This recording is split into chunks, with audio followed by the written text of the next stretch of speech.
Rahim. Hello, welcome students and very good evening to all of you.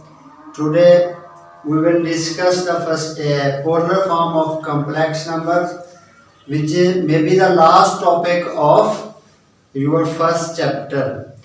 We are discussing complex numbers.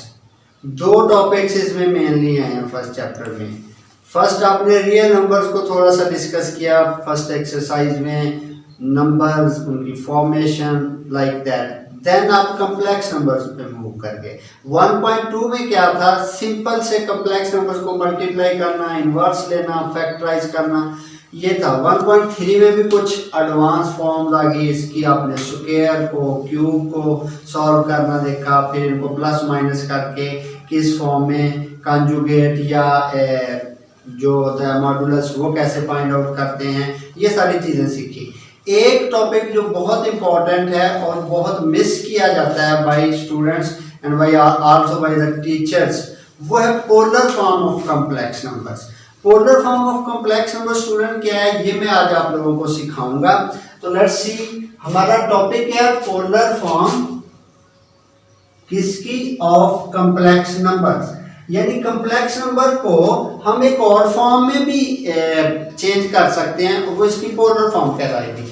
Let's see first, suppose मेरे पास एक complex number है जिसको x plus y iota या a plus B iota हम लिखते हैं. मैंने आपको 1.3 एक्सरसाइज का फर्स्ट क्वेश्चन जो था उसमें किसी कॉम्प्लेक्स नंबर को ग्राफ में कन्वर्ट करना समझाया था. तो पहले मैं इसका ग्राफ बना के दिखाता हूं आप लोगों को. ये जो कॉम्प्लेक्स नंबर है ये ऑर्डर पेयर में क्या हो जाएगा, x y, x real part और वाई इमेजिनरी पार्ट. आप लोगों को तब बताया भी था कि along x axis real part लेते होते हैं और ड्रा करते हुए along y axis imaginary part आता है. ये ओरिजिन आ जाएगा. Let's suppose x centimetre, x metre या एक्स स्टेप, यहां तक आ गया एक्स इमेजिनरी पार्ट. ये क्या है, रियल पार्ट.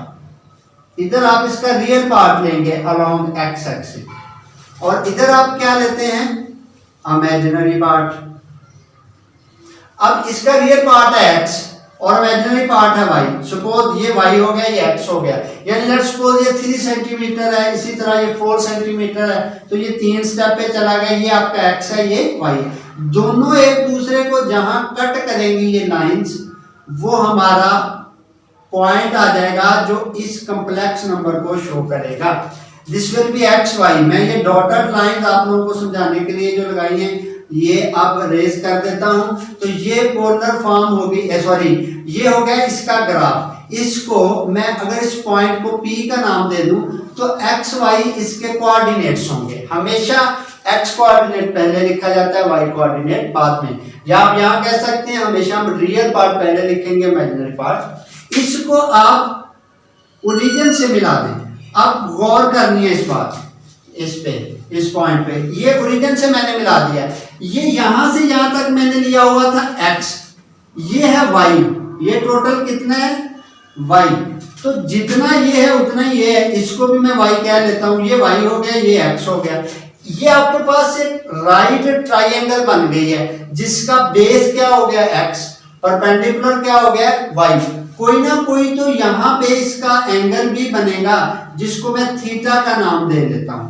सो फार वो कॉम्प्लेक्स नंबर जो रियल और इमेजिनरी पार्ट में था, रियल एक्स और वाई रियल नंबर्स होते हैं, मैं उनको जब डायग्राम में ग्राफ में लेके आया हूं तो वो एक राइट ट्राइंगल बन गई है.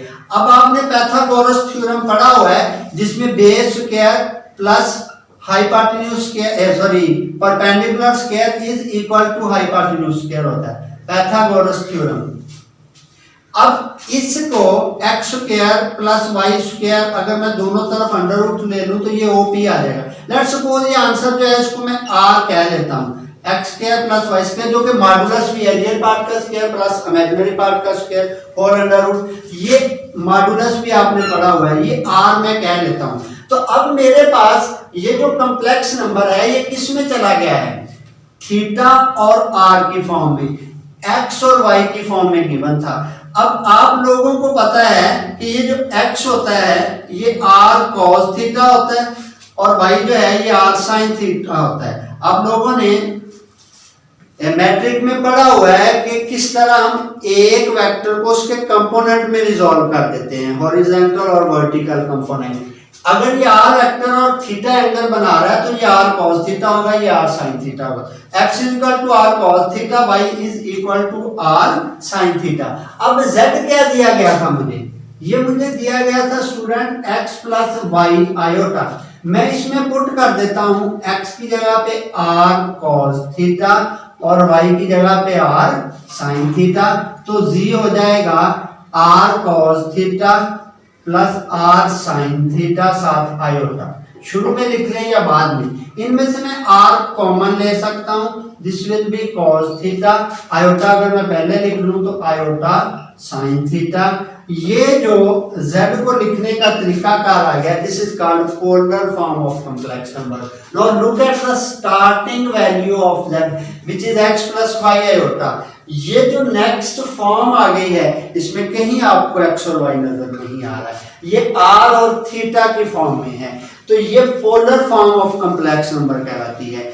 जो मैंने इसमें r और थीटा नए वेरिएबल कह लें, नई क्वांटिटीज इंट्रोड्यूस करवाई है, ये क्या होंगी? r तो मॉडुलस है, आप लोगों ने यहां फाइंड आउट किया, तो r फाइंड आउट करने का तरीका कार क्या है? X square plus y square whole under. इन दोनों को अगर मैं डिवाइड करूं तो मैं थीटा का फॉर्मूला बना सकता हूं, यानी मैं y ओवर r अगर कर दूं, y divided by x, y over r नहीं sorry y over x, y किसके इक्वल था? r sin थीटा और x क्या? r cos theta. तो y आ गया r sin थीटा divided by r cos theta. r से कैंसिल, sin ओवर cos क्या था? Tangent theta. Tangent theta is equal to y over x, तो इसमें से थीटा क्या आ गया? tan inverse y divided by x। This is the formula to evaluate the value of theta and this is the formula to evaluate the value of r। और r theta यहाँ put कर देंगे तो वो complex number जो हमें x Y की form में दिया गया था वो पोलर फॉर्म में कन्वर्ट हो जाएगा। आई होप आप लोगों को क्लियर हो गया होगा। आपके जो याद रखने वाली चीज है वो r का फार्मूला क्या है? X square plus y square under root. Theta का फार्मूला क्या है? tan inverse y over x। Rather than मैं इसको ये कह लूं तो ज्यादा बेहतर होगा कि थीटा का फार्मूला है tan inverse imaginary part divided by real part.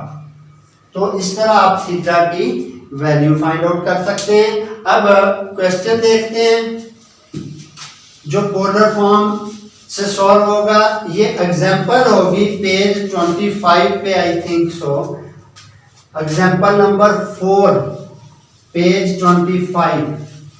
उसके ऊपर ही ये पोलर फॉर्म थोड़ा सा एक्सप्लेन किया हुआ है उन्होंने, डायग्राम बना के मैंने आपको इसको मुकम्मल तौर पे बता दिया है। अब इसको देखें, क्वेश्चन आ जाता है एग्जांपल नंबर 4 पेज 25 पे के कन्वर्ट या एक्सप्रेस या चेंज कोई भी लफ्ज आ जाए 1 plus iota into under root 3, इसको पोलर फॉर्म में बदलें। What is the question?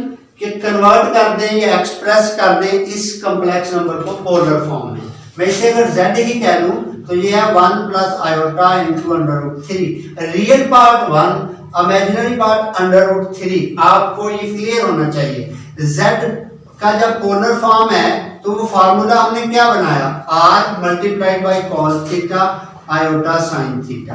तो ये जो चीज है ये मैंने बनानी है। मैं पहले इसलिए लिख रहा हूं कि आपको आइडिया रहेगा कि हमने जो चीज बनानी है उसके लिए रिक्वायर क्या है। मुझे r चाहिए और थीटा चाहिए, वो वैल्यू यहाँ पे पुट कर दूंगा। अब देखें r का क्या फार्मूला था? X square plus y square whole under root. X क्या होता है? Real part. इस क्वेश्चन में एक्स क्या है? 1, वाई क्या है? अंडर रूट 3 यानी इमेजिनरी पार्ट। तो 1 square plus under root 3 square. Modulus लेना भी मैंने आप लोगों को सिखाया था, 1 प्लस 3 4 और अंडर रूट 2 हो जाएगा। ये r आ गया। Theta tan inverse imaginary part over real part y over x। तो ये हो जाएगा tan इनवर्स y क्या है यहाँ पे? इमेजिनरी पार्ट वो है अंडर रूट 3 और ये है 1, तो ये हो जाएगा tan inverse under root 3 tan inverse 3 under root. अब आप लोगों को कैलकुलेटर से ये इनिशियली सॉल्व करना जो वो पड़ेगा। आप जब ट्रिग्नोमेट्री में जाएंगे तो इनवर्स ट्रिग्नोमेट्रिक फंक्शन का कंसेप्ट वहां पे आएगा। तो सिंपल कैलकुलेटर से आप tan इनवर्स अंडर रूट 3 लिखें तो आपके पास वो एंगल आ जाएगा जिसपे इसकी वैल्यू अंडर रूट 3 है, और वो है 60 डिग्री, जिसको आप पाई ओवर 3 भी कह सकते हैं। रेडियन में पाई ओवर 3, डिग्री में 60। अब आपके पास थीटा भी आ गया, आर भी आ गया। क्वेश्चन नंबर 1 में पुट कर दें, पोलर फॉर्म बन जाएगी। पुट इन 1 तो z किसके इक्वल आ जाएगा, r की वैल्यू क्या है 2 मल्टीप्लाइड बाई cos थीटा की वैल्यू क्या है पाई बाई 3, ये 60 degree, iota sine pi by 3। So this will be your answer. इससे आगे स्टूडेंट इसको सॉल्व नहीं करना होता, मतलब आप फिर कहें कि cos पाई बाई 3 की वैल्यू लिख दें जो कि आ जाएगी 1/2, इसकी वैल्यू लिख दें ये 3 अंडर रूट ओवर 2, तो आंसर यही आ जाएगा जिससे आप चले थे। सो आपने जब भी पोलर फॉर्म में कन्वर्ट करना है आर और थीटा की वैल्यू पुट कर दी, इससे आगे सॉल्व करने की जरूरत नहीं है। सो ये एग्जांपल यहीं पे सॉल्व हो जाती है। अब हम एक नेक्स्ट 27 पेज पे आप देखें तो एक एग्जांपल दी हुई है, एग्जांपल नंबर 5 की हेडिंग से, उसको सॉल्व करते हैं। एग्जांपल नंबर 5, उसमें भी समवट हमें पोलर फॉर्म की जरूरत पेश आएगी। स्टूडेंट्स आपके ज़हन में ये क्वेश्चन होते होंगे कि हम पोलर फॉर्म की जरूरत क्या पेश आई, मतलब कम्प्लेक्स नंबर अच्छा खासा पढ़ लिया, जान भी छूट गई, अब ये पोलर फॉर्म आ गई, इसका क्या फायदा है? पहले तो यही होगा कम्प्लेक्स नंबर का क्या फायदा है। इस पर फिर कभी कोई लेक्चर सही जिसपे मैं अभी आपके सिर्फ सिलेबस तक रहता हूँ, मैं एक्स्ट्रा चीज़ों को इंक्लूड नहीं करता कि ये कहाँ यूज़ होते हैं और किस तरह यूज़ होते हैं, ये अभी हमारा टॉपिक नहीं है। अगर ये आप लोगों की रिक्वायरमेंट हुई तो इस पर कोई लेक्चर रख लेंगे। अब पोलर फॉर्म क्या होती थी ये हमने देख लिया। पोलर फॉर्म का यूज़ जब आप एग्जाम्पल नंबर 5 का ये जो भी हम कर रहे हैं सेकेंड पार्ट आएंगे तब आपको क्लियर हो जाएगा कि अगर आपको पोलर फॉर्म का ना पता होता तो शायद आप ये कैलकुलेट कर ही ना सकते जो इसमें पूछा हुआ है। मैं फर्स्ट स्टेप पहले तो इसका करता हूं, first part sorry example number है ये, एग्जाम्पल नंबर 5 जो है ये आपने नॉट क्वेश्चन नंबर 5, इसका फर्स्ट पार्ट सिंप्लीफाई करना है जी 3 under root plus iota whole cube को। इसमें लिखा होगा अगर आप देखें तो स्टूडेंट्स इस एग्जांपल की हेडिंग में होगा एग्जांपल नंबर 5 की कि separate into real and imaginary part या find real and imaginary part. ये जो कॉम्प्लेक्स नंबर है इसके रियल और इमेजिनरी पार्ट फाइंड आउट करने हैं। मैंने आप लोगों को कहा कि हम ये जो कर रहे हैं polar form of complex number, आपने देखना है कि अगर ये ना होता तो आपको किन किन डिफिकल्टीज का सामना था। इसको तो सिंपली चले, क्यूब है, क्यूब को आप लोगों को सॉल्व करना समझाया भी है कि A cube plus B cube 3ab into A plus B. If you remember तो 1.3 के सेकंड लास्ट लेक्चर में या लास्ट लेक्चर में ये सारी चीजें मैंने आपको वादे की थी। This will be 3 into 3 under root, this will be iota square into iota, वो माइनस आयोटा हो जाना है, ये हो जाएगा 3 इंटू 3 अंडर रूट आयोटा, ये इनसे मल्टीप्लाई होगा 3 into 3 under root minus iota, ये से मल्टीप्लाई हुआ तो 3 अंडर रूट से मल्टीप्लाई हुआ तो अंडर रूट खत्म आयोटा। अब इसकी बारी आ गई, इससे मल्टीप्लाई होगा तो 3 into 3 under root iota square हो जाएगा। ये से मल्टीप्लाई हुआ तो इसका कोफिशिएंट 1 था, 3 कोफिशिएंट से मल्टीप्लाई हुआ, अंडर रूट से हुआ, साथ आयोटा वैसे ही आ गया। This will be 3 into 3 under root minus iota, ये हो जाएगा 9 आयोटा, और ये आयोटा स्क्वायर इसको माइनस में कन्वर्ट कर देगा तो ये आपके पास कट जाएंगी, 8 आयोटा आ गया तो रियल पार्ट इसका 0 हो गया और इमेजिनरी पार्ट वो 8 हो जाएगा। आयोटा के साथ आना, ये आप लोगों को बताया हुआ है। नेक्स्ट जो स्टूडेंट्स वो एग्जाम्पल नंबर 5 का सेकंड पार्ट है। इसमें आप लोगों को ये जो हमारा टॉपिक है इसकी इंपॉर्टेंस का अंदाजा हो जाएगा कि if you don't know what is the polar form of complex number तो आप इस टाइप के क्वेश्चन को सॉल्व नहीं कर पाओगे या बहुत डिफिकल्टी फील करोगे इनको सॉल्व करने में। वो क्या है, देखें आपको कहा जाता है कि 1 minus three under root iota divided by 1 plus 3 under root iota raise to power 5 को सॉल्व करें। स्क्वायर क्यूब को सॉल्व कर लिया। अब 5 को कैसे करेंगे, 7 8 मैं बढ़ा देता हूँ, इसे 11 पे ले जाता हूँ। How you can solve raise to power 11, बहुत मुश्किल हो जाएगा, बड़े फॉर्मूले लगाने पड़ेंगे। पोलर फॉर्म ने इसको बाकियों की निस्बत रिड्यूस कर देना है। पोलर फॉर्म से हम इसको सॉल्व कर सकते हैं। क्वेश्चन क्या है ये समझें कि ये मुझे क्वेश्चन दिया हुआ, मुझे इसके रियल और इमेजिनरी पार्ट अलग अलग करने हैं। एक तरीका अगर आपके माइंड में आता होगा कि इसके कॉन्जुगेट्स से ऊपर नीचे मल्टीप्लाई कर दें तो बेटा उससे पावर 5 तो चेंज नहीं होगी, उसको तो आप क्यूब इनटू स्क्वायर करके पता नहीं कितने पापड़ बेलेंगे और करने के लिए। सिर्फ 5 है, अगर यहाँ पे 7 हो तो क्या होगा, 9 हो तो क्या होगा। सो हम देखते हैं कि हम इसको किस तरह सॉल्व कर सकते हैं। तो उसके लिए हम इसकी पोलर फॉर्म बनाएंगे, ऊपर वाले की अलग नीचे वाले की अलग। मैंने ऊपर वाले को z1 कह दिया, 1 माइनस अंडर रूट 3 आयोटा, इसका r1 जो मॉडुलस होगा और इसका आर्गुमेंट जो है वो θ1। इसी तरह z2 इसका r2 और θ2 आ जाएगा। तो r1 क्या हो गया, मॉडुलस रियल पार्ट का स्क्वायर प्लस इमेजिनरी पार्ट का स्क्वायर, 1 प्लस 3 4 अंडर रूट 2 हो जाएगा। अब थीटा का क्या फार्मूला था, tan inverse imaginary part divide, इतने पर है ना, imaginary part divided by real part, minus under root 3, minus बड़ी इंपॉर्टेंट है। तो 1 तो होता ही नहीं है। आप कैलकुलेटर से tan इनवर्स माइनस अंडर, इसी तरह ब्रैकेट लगा के लिखिएगा तो ज्यादा बेहतर रहेगा, माइनस 60 डिग्री आ जाएगा, रेडियन में पाई बाई 3। अब इसकी तरफ चलते हैं, इसका आर्गुमेंट लिया वो भी 2 आ गया, इसका थीटा लिया, tan inverse imaginary over real part वो 60 डिग्री आ गया। ये माइनस है ये प्लस है, आप पाई बाई 3 भी कह सकते हैं। अब मैं z1 की पोलर फॉर्म बना लेता हूँ। z1 की पोलर फॉर्म क्या हो जाएगी, r1 cos θ1 plus iota sin θ1। तो r1 की वैल्यू 2 cos ऐसे, θ1 की वैल्यू ये जो हमें दी हुई थी माइनस 60 डिग्री, यहाँ भी लिख दिया और यहाँ भी। अब फार्मूला जो है ये याद रखें कि cos का एंगल अगर नेगेटिव हो आप उसे पॉजिटिव बना सकते हैं। तो मैं इसे cos 60 डिग्री लिख देता हूँ विदाउट मेकिंग एनी चेंज। ये 10th चैप्टर जब आप ट्रिग्नोमेट्री का पढ़ेंगे तो उसमें आप इसको बड़ी डिटेल से पढ़ लेंगे। वैसे 9th 10th में भी डिस्कस किया हुआ है कि cos into minus theta cos theta होता है। ये माइनस खत्म हो गया, ये माइनस अगर पॉजिटिव में बदलेगा तो ये साइन मुझे बदलना पड़ेगा। ये नोट कर ले मैंने क्या किया है, ये माइनस खत्म हो गया, कोई चेंज नहीं आई, ये माइनस पॉजिटिव में बदला तो ये साइन बदल गया। ये z1 की पोलर फॉर्म होगी। z2 का formula r2 cos θ2 plus iota sin θ2, r2 की वैल्यू θ2 की वैल्यू 60 डिग्री है। तो ये चूंकि नेगेटिव नहीं था तो ये वाला स्टेप करने की मुझे जरूरत पेश नहीं आई। अब क्वेश्चन की तरफ आते हैं। क्वेश्चन क्या था, इन दोनों को डिवाइड करके उसकी पावर 5 लेनी है।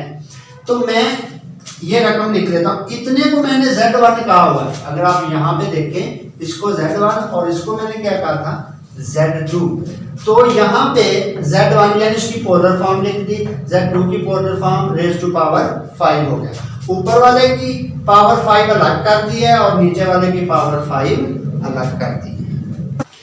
नेक्स्ट स्टूडेंट, आपके पास जो लास्ट स्टेप लिखा हुआ है उसका जो डिनोमिनेटर है उसे ऊपर ले आए। न्यूमिनेटर में होगा यानी ऊपर लिखा होगा cos 60 minus sin 60 whole raise to power 5, ये उसके डिनोमिनेटर में था, इसे ऊपर ले गए तो पावर -5 हो जाएगी। अब एक थ्योरम है जिसको डी मॉर्गनीज थ्योरम बोलते हैं। डी मॉर्गनीज थ्योरम आपके सिलेबस में जस्ट इसका एप्लीकेशन है, प्रूफ नहीं है। वो क्या होता है थ्योरम कि अगर मेरे पास एक कॉम्प्लेक्स नंबर है cos theta plus iota sin theta raise to power n, यानी ये थीटा की फॉर्म में हो पावर n, तो ये n जो है ये मॉडुलस से या एंगल से मल्टीप्लाई हो जाएगा। इसका आंसर आएगा एन थीटा और एन थीटा हो जाएगा, एन जब थीटा से multiply, cos n theta plus iota sine n theta. यानी उसने हमें बताया कि अगर इस तरह पोलर फॉर्म में कॉम्प्लेक्स नंबर हो तो फिर हम उसकी कोई भी पावर जो है वो किस तरह सॉल्व कर सकते हैं कि वो एंगल से मल्टीप्लाई हो जाएगी। अब देखिए ये पोलर फॉर्म में है, ये पावर है, पावर इससे मल्टीप्लाई होगी, ये भी इससे मल्टीप्लाई होगी 300, ये -5 इससे मल्टीप्लाई हुआ -300, बाकी हर चीज वैसे ही लिखी। अब कॉस का एंगल नेगेटिव है वो पॉजिटिव बना सकते हैं, साइन वाला नेगेटिव हो तो ये साइन बदला करता है, ये जमा की जगह पे माइनस आ गया, ये दोनों एक जैसे हो गए तो मैं इसका स्क्वायर लिख सकता हूँ, cos 300 minus iota sine 300 raise to power 2। अब एक चीज आप अभी फिलहाल इसको याद रख ले, ये चीज आप लोगों को फिर ट्रिग्नोमेट्री में, क्योंकि ये ट्रिग्नोमेट्री का, तो मैं ट्रिग्नोमेट्री का रेफरेंस इसलिए दे रहा हूँ कि ये सारा कुछ आप ट्रिग्नोमेट्री में पढ़ेंगे जाके, कि ये थर्ड क्वाड्रेंट होता है और इसमें कॉस पॉजिटिव है, थर्ड में साइन नेगेटिव, सॉरी ये फोर्थ क्वाड्रेंट होता है, 270 से बड़ा है ना, ये फोर्थ क्वाड्रेंट, फोर्थ में कॉस पॉजिटिव और साइन नेगेटिव होता है। कौन सा क्वाड्रेंट है? Fourth quadrant. ये आप लोगों ने क्वाड्रेंट पढ़े हुए 0, 90, 180, 270, 270 और ये मिलकर 360। ये फर्स्ट क्वाड्रेंट होता है, ये सेकंड, ये थर्ड, ये फोर्थ। तो फोर्थ क्वाड्रेंट 270 से बड़ा हो गया ये फोर्थ क्वाड्रेंट में, उसमें कॉस पॉजिटिव और साइन नेगेटिव, ये माइनस क्वाड्रेंट की वजह से आया, इसकी वैल्यू 60 वाली होगी, cos 60 1/2 sin 60 300/2, तो ये माइनस माइनस प्लस हो जाएगा, 2 एलसीएम आ गया, ऊपर वाले का स्क्वायर अलग ले लेना है और नीचे वाले का अलग, ये मैंने स्क्वायर लिया हुआ है, a square plus b square plus 2ab, ये -3 कर देगा, 1 - 3 -2 हो जाएगा, ये इमेजिनरी पार्ट। अब इसको 4 पे आप डिवाइड कर दें, -2/4 और ये रहा, ये इससे कट हो के -1/2 और ये 300 ऊपर, तो ये इसका रियल पार्ट हो गया और ये इमेजिनरी पार्ट। किसका भूल गए होंगे जितनी लंबी एग्जांपल है, वो जो शुरू में हमें दिया हुआ था रेज़ टू पावर 5, इसको हमने एक कॉम्प्लेक्स नंबर बना दिया है, तो ये रेज़ टू पावर 5 तो कहीं यूज ही नहीं हुआ, पोलर फॉर्म ने इसको सिंप्लीफाई कर दिया है एक कॉम्प्लेक्स नंबर में एट द एंड। सो ये यूज है पोलर फॉर्म का। इसके साथ ये चैप्टर जो है ये खत्म हो जाता है। Next very very important video होगी, मैं उस पूरे की पूरी वीडियो, एक वीडियो में पूरे का पूरा चैप्टर जो है वो कवर करूंगा, मेन चीजें बताऊंगा, ऑब्जेक्टिव बताऊंगा with the help of that lecture. यानी आप ये पिछले लेक्चर लेके जब आप इम्तिहान के नुक्ता नजर से तैयारी करना चाहें तो जस्ट इस एक लेक्चर को बार बार सुन ले, उसमें सारी मेन चीजें मैं डिस्कस करवाऊंगा और सारी चीजों की रिवीजन होगी। So don't miss that. Allah Hafiz.